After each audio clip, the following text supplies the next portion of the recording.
Hello everyone, आप सभी का हमारे चैनल पे स्वागत है बच्चों। तो आज के इस वीडियो में हम जो डिस्कस कर रहे हैं ना, वो टॉपिक क्या है कि सीबीएसई क्लास 10th मैथमेटिक्स की बेस्ट रेफरेंस बुक क्या है। ठीक है, एक्चुअली मैं मैथ्स का टीचर हूँ, पिछले 12-13 साल से मैं मैथ्स पढ़ा रहा हूँ और मैंने खुद एमएससी मैथमेटिक्स से पढ़ाई की है, तो मुझे मैथमेटिक्स के बारे में तो हर एक चीज़ अच्छे से पता है। ठीक है, तो बेटा मैथमेटिक्स की हम बात कर रहे हैं। आपके पास क्लास 10th की दो ब्रांच है। ठीक है, एक आपके पास बेसिक मैथमेटिक्स है और एक आपके पास स्टैंडर्ड मैथमेटिक्स है। ठीक है, सो मैं दोनों पॉइंट ऑफ व्यू से भी अपनी बात रखूँगा, लेकिन रेफरेंस बुक की बात हो रही है यहाँ पर। रेफरेंस बुक आपकी एनसीईआरटी तो चल रही है, नो डाउट एनसीईआरटी एक शानदार बुक होती है।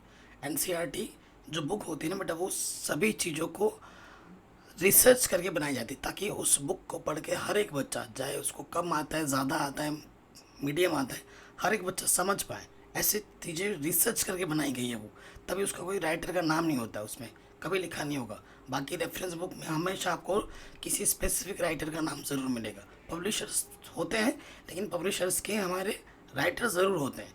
ठीक है, जैसे आर डी शर्मा जो किताब है, उनके जो पब्लिशर्स कुछ अलग है, लेकिन राइटर का नाम है R D Sharma, R S Agrawal. Writer के नाम से आप जानते हैं क्योंकि ये फेमस है। तो जो फेमस मैं बात कर रहा हूँ, जो सबसे ज़्यादा बिकती है और सबसे ज़्यादा डिमांड में रहती है, वो है आर एस अग्रवाल और आर डी शर्मा। ये दो हैं। अभी आपको किस फेज़ में क्या पढ़ना चाहिए वो मैं आपको प्रॉपर गाइड करूँगा।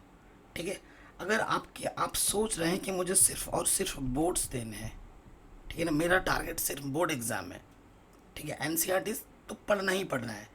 उसके बाद एनसीईआरटी एग्जाम्पलर भी होती हैं। ठीक है, अगर आप सोच रहे हैं मुझे कोई नहीं पढ़ना, मुझे रेफरेंस बुक नहीं पढ़नी, मुझे सिर्फ एनसीईआरटी पढ़ना है, तो देखो बेटा, अगर आपके पास बेसिक मैथमेटिक्स है तो आप सिर्फ और सिर्फ एनसीईआरटी पढ़ करके आपका उद्धार हो सकता है। मतलब बहुत अच्छे नंबर आ सकते हैं, आप आराम से पास हो जाओगे।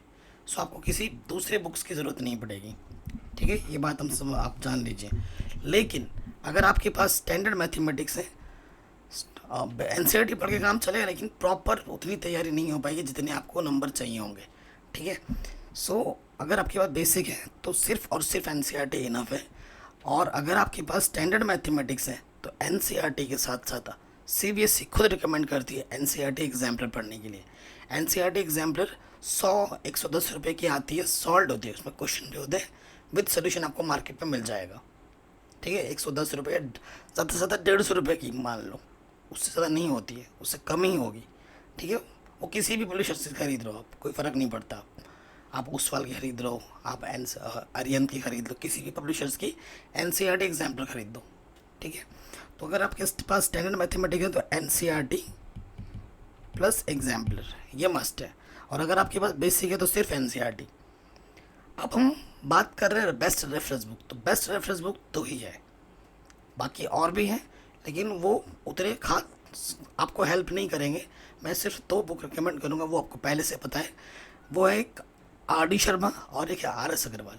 अब मेन चीज़ क्या है बच्चों, कि हमें कौन सी पढ़नी चाहिए।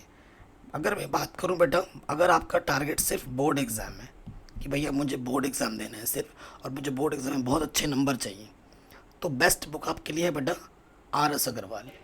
ठीक है, आर एस अग्रवाल मेरे पास पढ़ी हुई है, आर डी शर्मा भी पढ़ी हुई है। आर एस अग्रवाल में हर एक चीज़ बहुत, एग्जाम्पल्स बहुत सिंपल हैं, उस पर बेस्ड क्वेश्चन दे रखा है और एक्सरसाइज भी, एमसीक्यूज भी हैं। तो लिम सोर्स जो है वो बहुत, जो उसका जो एक्सप्लेनेशन है बहुत इजी दे रखा है। ठीक है, बुक अच्छे से डिज़ाइन की गई है, कॉन्सेप्ट अच्छा से समझाया गया है, तो एक बिगिनर के लिए भी अच्छी बुक है। और अगर आप एनसीईआरटी नहीं पढ़ रहे हैं, किसी और बुक को नहीं पढ़ रहे, सिर्फ और सिर्फ आर एस अग्रवाल पढ़ के भी आप फोड़ सकते हैं एग्ज़ाम में। अगर आपके मन में सिर्फ बोर्ड एग्ज़ाम है तो मैं कहूँगा बेटा आर एस अग्रवाल से बेहतर बुक और कुछ नहीं हो सकती। आर डी शर्मा से भी बेहतर है अगर आपके पास बोर्ड्स की मैं बात करूँ।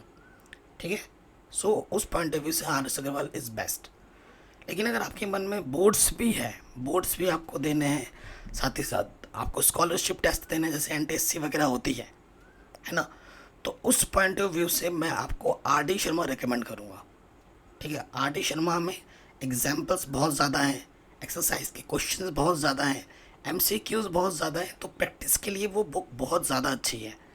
ठीक है। उसमें आपका एनसीईआरटी होगा, एनसीईआरटी एग्जामिनर के क्वेश्चंस होंगे। R D Sharma, R S Agrawal के क्वेश्चन में एक दूसरे में मिल जाते हैं, लेकिन आर डी शर्मा में ज़्यादा क्वेश्चन है प्रैक्टिस के लिए। ठीक है, तो उस पॉइंट ऑफ व्यू से जो बेस्ट बुक होगी वो होगी आपकी आर डी शर्मा। ठीक।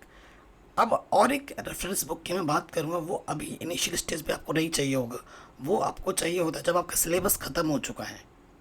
ठीक है, जब आपका सिलेबस ख़त्म हो चुका है, जब आप रिवीजन करना चाहोगे, जैसे आपका सिलेबस ख़त्म हो, जब आप रिवीजन करने चाहोगे, उस टाइम पर आपको मार्केट में जानी है और एक बुक उठानी है, चाहे आपके पास बेसिक हो चाहे आपके पास स्टैंडर्ड हो, वो उठानी है क्वेश्चन बैंक। क्वेश्चन बैंक जिसमें पी वाइज क्यूज होते हैं, प्रीवियस क्वेश्चन होते हैं, chapter wise, topic wise, market में मिल जाएगा, ओसवाल का मिल जाएगा, एडुकार्ड का मिल जाएगा, किसी भी पब्लिशर से उठा लो, लेकिन वो पब्लिशर्स पिक करना जिसमें एरर कम हो, जिसमें मिस्टेक्स कम हो। कई पब्लिशर्स होती हैं जो मिस्टेक बहुत करती है, ठीक है, तो उनसे बच के रहना है। तो बेटा इस वीडियो के थ्रू मैंने आपको बता दिया है कि आपको कौन सी बुक्स पढ़नी चाहिए, क्या आपके लिए बेहतर हो, आप डिसाइड कर लो। चैनल पे डेली वीडियोस आ रहे हैं मैथ्स के, ठीक है। प्लीज़ चैनल बनाओ तो बेटा सब्सक्राइब करो, डिस्क्रिप्शन को ज़रूर चेक करो, वीडियो प्लेलिस्ट को ज़रूर चेक करो, और आपको क्या वीडियो चाहिए आप हमें कमेंट करके बता सकते हैं।